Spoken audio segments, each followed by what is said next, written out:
The Afghan desert never sleeps in silence. In that March 2012 pre-dawn, the air carried a foreboding the soldiers of the platoon knew all too well. It was the kind of silence that comes right before chaos. But something was different that day. While the convoy prepared for yet another patrol in Helmand Province, considered the very heart of hell by the Marines, one detail went unnoticed by almost everyone. On the front line, as always, there was no human soldier. There was her. Golden fur coated in desert dust, brown eyes that had already seen more death than any general should ever allow, a muzzle that carried the weight of hundreds of lives. 400 missions, 400 times she had walked point, 400 times she had sniffed out death.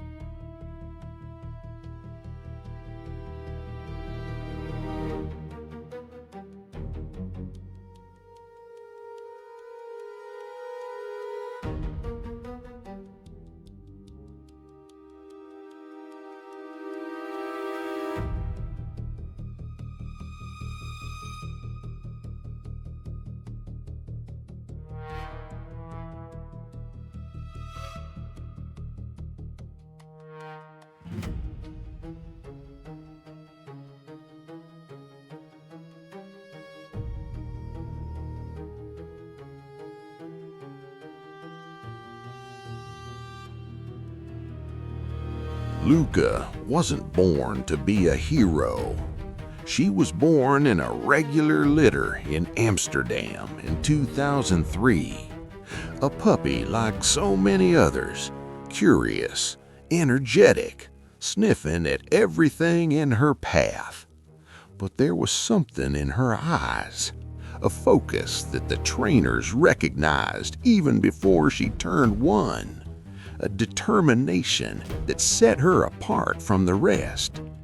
By age 2, she was already in the United States. By 3, she had become the best student the Marine Corps Explosive Detection Program had ever seen. It wasn't just talent, it was obsession. While other dogs gave up after hours of training, Lucca kept going. While others got distracted by noises or movements, she stayed locked in, nose to the ground, mission in her mind. Her handlers changed, the bases changed, the countries changed. Iraq, Afghanistan, Iraq again. But Lucca remained the same, tireless, precise, unshakable, and utterly alone in her purpose. Chris Willingham knew every breath Lucca took, every twitch of her ear, every subtle shift in the rhythm of her tail, every microscopic hesitation that signaled danger. They had been through everything together. Firefights in Fallujah, ambushes in Ramadi, dark alleys where death waited patiently, and Lucca had never failed. But that pre-dawn, Chris noticed something different. Maybe it was the way she looked at him before starting the search. Maybe it was an almost imperceptible hesitation in her step.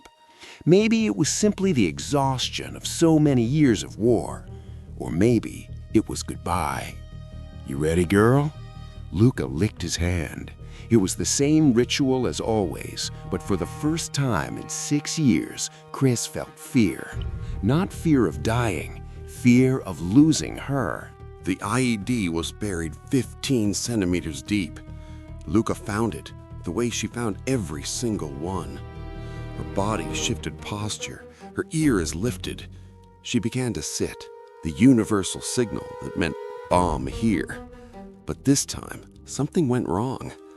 Maybe a secondary trigger, maybe a timer, maybe just the indiscriminate bad luck that war hands out without asking.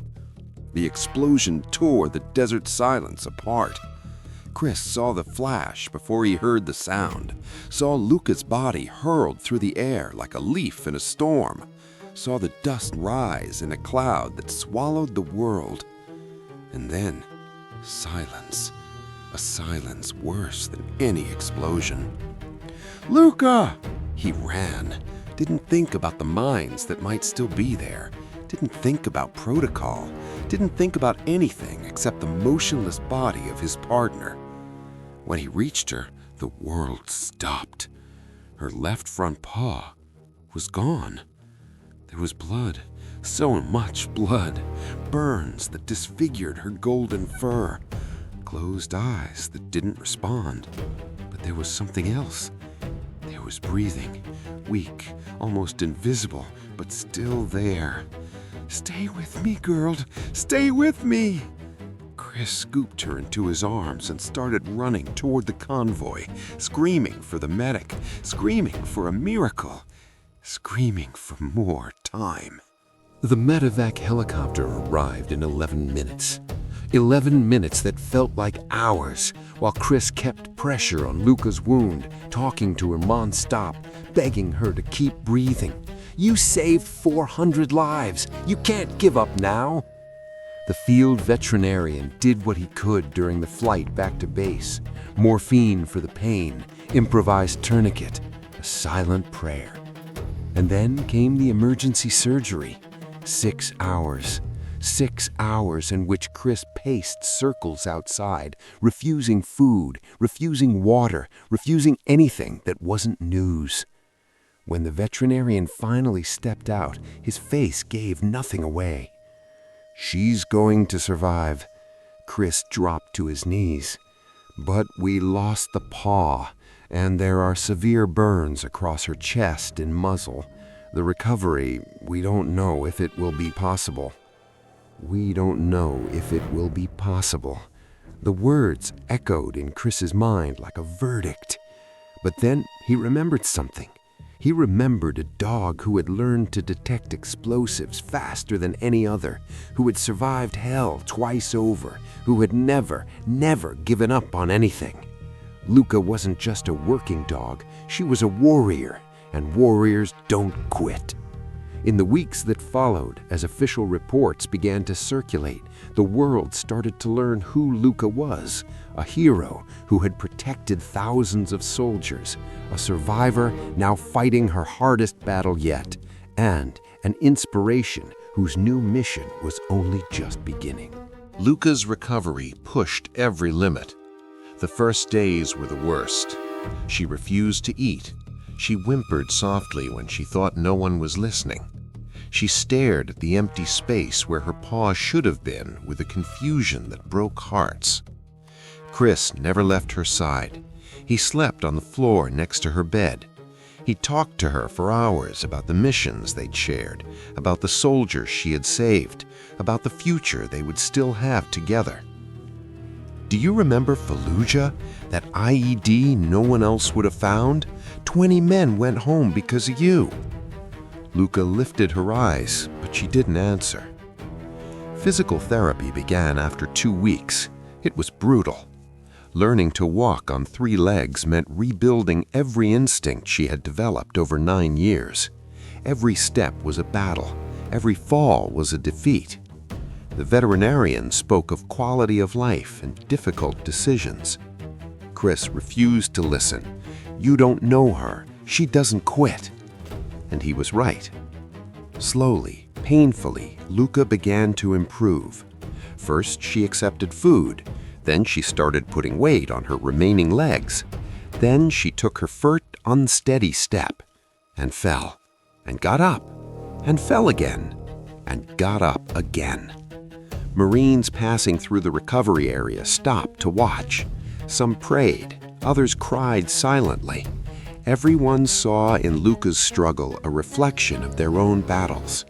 If she could keep going, maybe they could too. But the greatest test was still to come.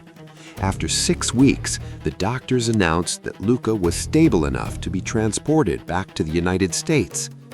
And then, Chris asked, "After that, she'll be retired. We'll find a family that can take care of her." A family. The word hit Chris like a second explosive. Lucca would be handed over to strangers after everything they'd been through, after 6 years together in 2 wars. He looked at his partner. She looked back, and in that moment, Chris made a decision that would change both their lives. She's not going to any family. She's coming with me. The process of adopting a retired military working dog was bureaucratic, slow, full of obstacles. But Chris didn't care. He had walked through minefields beside Lucca. A little paperwork wasn't going to stop him. The military bureaucracy wasn't the only obstacle. When Lucca's story began to spread, something unexpected happened. The media discovered her existence. Suddenly, she was no longer just a wounded military dog. She was a symbol. Journalists wanted interviews, veterans organizations wanted to feature her in campaigns, politicians wanted photos with her by their side, and Chris just wanted to take her home. "Do you understand how important she is to troop morale?" asked a public affairs officer. "Lucca represents everything that's good about our military working dog program." "She's not a symbol," Chris replied. "She's my partner, and she needs peace." But peace was the last thing the world wanted to give Lucca. Meanwhile, back at the base, she was facing her own demons. The sound of helicopters made her tremble.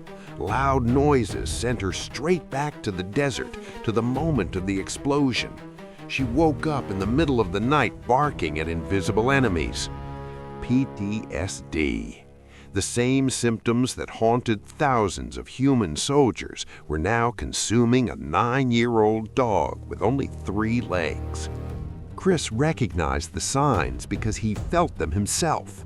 The nightmares, the hypervigilance, the impossibility of ever fully relaxing. They were broken in the same way, and maybe he thought they could heal together. The journey back to the United States took place in April 2012. Lucca was transported as a war veteran because that's exactly what she was. When the plane touched down in California, Chris finally allowed himself to breathe. But the domestic challenges were only just beginning. Adapting to civilian life was harder for Lucca than any combat mission. She didn't know how to be just a dog. For 6 years, her entire existence had been defined by the job. Find bombs, save lives, move on. Now what was left? Chris watched as she wandered the house, searching for something to do. Sometimes she would stop in front of the door and look at him, waiting for orders that would never come. "It's okay, girl. You don't have to work anymore." But her eyes said something else. They said she didn't know who she was without the mission. And Chris understood that feeling perfectly. He too had been defied by war for so long that peace felt foreign. During the first months, they became reclusive. They avoided crowds. They avoided noise. They avoided anything that might trigger memories. But healing doesn't come from isolation. It comes from reconnection. And reconnection came from an unexpected source: children. One day, while Chris and Lucca were walking through a quiet park, a little girl, about 6 years old, ran toward them. "Can I pet the dog?" Chris hesitated. Lucca might react badly. She might scare the child. But before he could answer, Lucca did something she hadn't done in months. She wagged her tail and sat patiently while the girl stroked her, fascinated by the missing paw. "What happened to her?" the child asked. "She saved a lot of people, and she got hurt doing it." The girl looked at Lucca with awe that went beyond words. "Is she a real hero?" "Yes, she's a real hero." In that moment, something changed in Lucca. Chris made a decision that would change Lucca's legacy forever. Instead of keeping her hidden from the world, he would share her with it. Not for fame, not for recognition, for inspiration. Lucca began visiting veterans' hospitals. Soldiers who'd lost limbs just as she had found in her a connection that words could never create. "If she can do it," said a Marine who'd lost both legs in Afghanistan, Maybe I can too. She visited schools. Children learned about sacrifice and service through her brown eyes and her missing paw. She appeared at fundraisers for military working dog organizations. Her quiet presence raised more money than any speech ever could. But it was in 2016 that the ultimate recognition arrived. The PDSA, the UK's leading veterinary charity, announced that Lucca would receive the Dickin Medal. It is the canine equivalent of the Congressional Medal of Honor, the highest award any animal can receive for military gallantry. At the ceremony in London, Lucca limped in with dignity, her medal gleaming against fur that now showed more gray than gold. Generals rose to their feet in tribute. War veterans wept openly. And Chris, standing beside her as always, struggled to find the words. "She saved more lives than anyone in this room will ever know," he finally said, "and she never asked for anything in return. She just kept working, kept protecting, kept loving." Lucca gazed out at the crowd with the same calm she had shown before every mission, as if she knew exactly who she was, as if she had always known, a protector, a warrior, a hero. And now, at last, the world knew it too. Lucca's impact extended far beyond her own story. After her medal, public interest in military working dogs exploded. Funding for training programs increased. Retirement and adoption policies were rewritten. Thousands of dogs who would have served in silence now had an advocate. And thousands of handlers who had fought alone now had hope. Chris became a tireless champion for the welfare of military working dogs. He testified before Congress. He wrote about their experiences. He took Lucca anywhere her presence could make a difference. But the most important consequences were invisible. They happened in quiet hospital rooms where an amputee veteran looked at a photo of Lucca and decided to keep fighting. They happened in classrooms where a child learned that heroism doesn't require words, just courage. They happened in homes around the world where people adopted older dogs, imperfect dogs, dogs that others had turned away. Because Lucca had proven that imperfection and worth are not opposites, they are the same thing. The years passed gently for Lucca. She aged with the grace of someone who had lived fully. The golden fur turned white, the steps grew slower, the naps grew longer, but the eyes remained the same, alert, present, full of a wisdom that transcended species. Chris knew time was limited. Dogs don't live forever.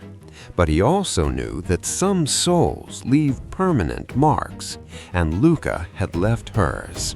In every soldier she saved, in every life she touched after the war, in every heart she opened to the possibility of healing. 400 missions, thousands of lives, an eternal legacy. Lucca spent her final years surrounded by love. Chris's home in California became her sanctuary. Far from the explosions and the fear, she finally learned how to be just a dog. She slept on the couch, something unthinkable for an active-duty military working dog. She received treats without having to earn them. She chased squirrels with the same determination she once used to hunt far greater threats. And she was loved unconditionally, completely, infinitely. Visitors still came to see her, veterans who wanted to say thank you, children who had grown up hearing her story, journalists documenting her legacy. Lucca greeted them all with the same calm, the same dignity, as if she knew her mission had changed but had not ended. Now her mission was simply to exist, to prove that survival is possible, that rebuilding is real, that even after the most brutal destruction, there can be a path to something new. Chris watched her grow older, feeling gratitude mixed with the shadow of the grief that would come. "Thank you," he whispered to her every night before sleep. "Thank you for saving me too." Because the truth he rarely admitted out loud, was that Lucca hadn't only protected soldiers on the battlefield, she had saved her handler from the war that raged inside him. And that may have been her greatest service of all. Lucca passed away in January 2018 at the age of 14. She was surrounded by those who loved her. She left gently, the way she had done everything. But her story did not end with her final breath, because some lives are larger than the time they occupy. Lucca taught us that heroism doesn't require recognition, that true protectors often walk in silence, sniffing out dangers we will never see. She taught us that loss can be transformed into purpose, that scars do not diminish worth, they prove it. And she taught us that love between different species can be as profound, as life-changing as any human love. 400 missions, 0 casualties under her protection, 1 paw lost, a life lived completely. When you walk safely down any ordinary street, you may not think of those who came before to secure that peace, but they exist. Some wear uniforms, others wear collars. All deserve to be remembered. And Lucca? Lucca deserves more than to be remembered. She deserves to be celebrated. For every step taken on 3 paws, for every life she saved, including those who will never know her name, for being exactly who she was, imperfect, unshakable, unforgettable. If Lucca's story touched you, share it. Not for numbers or algorithms, but because silent heroes deserve voices. And because somewhere, right now, another protector is walking point, sniffing out dangers we will never see. They deserve to be known.